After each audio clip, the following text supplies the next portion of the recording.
មិញអូនឯងជិះឡានភ្លេចបិទកញ្ចក់ប្រយ័ត្នភ្លៀងសើមពេញឡានអស់ហាអូន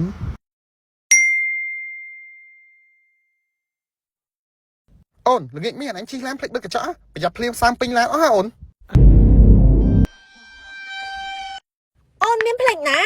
កងតាវាខូចបងមានតន់យកទៅធ្វើណាហើយល្ងាចមិញអត់មានភ្លៀងណា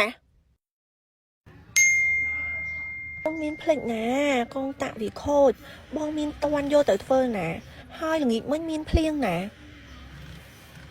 ប្តីមកវិញហើយមហូបមានស្រាប់ហើយបានចេះឌុះភាសាខ្លួនឯងហើយកាត់អីទៀតហើយធ្វើអីដល់ខ្លួនឯងហ្នឹងធ្វើអីដល់ខ្លួនឯង我太难了。